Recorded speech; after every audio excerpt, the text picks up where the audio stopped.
350 കടന്ന് NDA കുതിക്കും. 150 കടക്കാതെ India മുന്നണി. NDA 350 മുകളിൽ സീറ്റുകൾ നേടി മൂന്നാം തവണയും നരേന്ദ്രമോദി തന്നെ പ്രധാനമന്ത്രിയായി അധികാരത്തിലെത്തുമെന്ന എക്സിറ്റ് പോൾ ഫലങ്ങൾ. Republic, India news, Jan Ki Baat, NDTV, Dainik Bhaskar എന്നിവരെല്ലാം 350 സീറ്റിന് മുകളിൽ NDA സഖ്യത്തിന് നേടാൻ സാധിക്കുമെന്ന് പ്രവചിക്കുന്നു. പ്രതിപക്ഷ സഖ്യമായ ഇന്ത്യ മുന്നണിക്ക് 150 സീറ്റ് കടക്കാനാകില്ല. ഇന്ത്യൻ ന്യൂസ് സർവേ പ്രകാരം 371 സീറ്റ് BJP നേടുമ്പോൾ 125 സീറ്റുകൾ ഇന്ത്യ സഖ്യത്തിനും 47 സീറ്റുകൾ മറ്റുള്ളവയ്ക്കും ലഭിക്കും. റിപ്പബ്ലിക് TV സർവേ പ്രകാരം 359 സീറ്റാണ് BJPക്ക് ലഭിക്കാൻ പോകുന്നത്.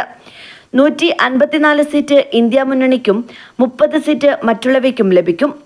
റിപ്പബ്ലിക് ഭാരത് മെട്രിക് സർവേ പ്രകാരം 353 മുതൽ 368 വരെ സീറ്റ് BJPക്കും 118 മുതൽ 133 വരെ സീറ്റ് ഇന്ത്യ മുന്നണിക്കും ലഭിക്കും.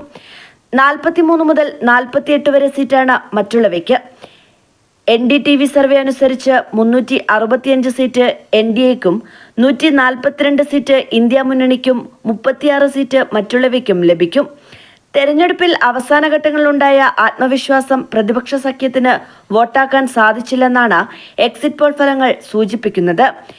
ഇത്തവണ കേരളത്തിൽ താമര വിരിയുമെന്നും എക്സിറ്റ് പോൾ ഫലങ്ങൾ സൂചിപ്പിക്കുന്നു.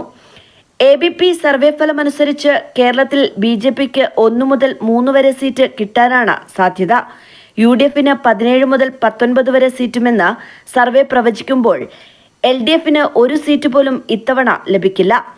ടൈംസ് നൗ സർവേ അനുസരിച്ച് 14 മുതൽ 15 വരെ സീറ്റ് കേരളത്തിൽ UDFനും 4 സീറ്റ് LDFനും ഒരു സീറ്റ് BJPക്കും ലഭിക്കും. ന്യൂസ് 18 സർവേ പ്രകാരം 15 മുതൽ 18 വരെ സീറ്റാണ് കേരളത്തിൽ UDFന് ലഭിക്കുക. ഇന്ത്യ ടുഡേ ആക്സിസ് സർവേ പ്രകാരം LDFന് 0 മുതൽ 1 സീറ്റ്, UDFന് 17 മുതൽ 18, NDAക്ക് 2 മുതൽ 3 വരെ എന്നിങ്ങനെയാണ് സർവേ. എക്സിറ്റ് പോളുകൾ അനുസരിച്ച് തമിഴ്നാട്ടിൽ DMK സഖ്യത്തിനാണ് മേധാവിത്വം. 33 മുതൽ 37 വരെ സീറ്റ് DMK സഖ്യത്തിന് ലഭിക്കും. 2 മുതൽ 4 സീറ്റ് വരെ NDAക്ക് ലഭിക്കും. ന്യൂസ് 18 പോൾ പ്രകാരം തമിഴ്നാട്ടിൽ 1 മുതൽ 3 സീറ്റുകൾ BJPക്ക് പ്രവചിക്കുന്നു. 8 മുതൽ 11 സീറ്റ് കോൺഗ്രസിന്, 36 മുതൽ 39 സീറ്റുകളിൽ ഇന്ത്യ മുന്നണി മേധാവിത്വം വഹിക്കും. ഇന്ത്യ ടുഡേ ആക്സിസ് പ്രകാരം സംസ്ഥാനത്ത് 26 മുതൽ 30 സീറ്റുകൾ ഇന്ത്യ മുന്നണിക്കും, 1 മുതൽ 3 സീറ്റ് NDAക്കും, 6 മുതൽ 8 സീറ്റ് മറ്റുള്ളവയ്ക്കും ലഭിക്കും. 2019 തെരഞ്ഞെടുപ്പിൽ 39 സീറ്റിൽ 38 സീറ്റിലും വിജയിച്ചത് DMK സഖ്യമായിരുന്നു. കർണാടകയിൽ എക്സിറ്റ് പോളുകൾ NDA മുന്നേറ്റമാണ് പ്രവചിക്കുന്നത്.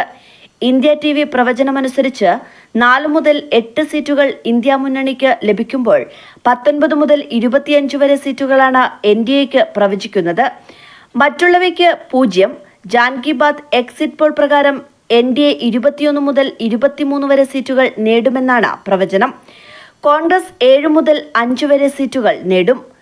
TV9 എക്സിറ്റ് പോൾ പ്രകാരം കർണാടകയിൽ 20 എണ്ണം NDAയും 8 സീറ്റുകൾ ഇന്ത്യ മുന്നണിയും നേടും.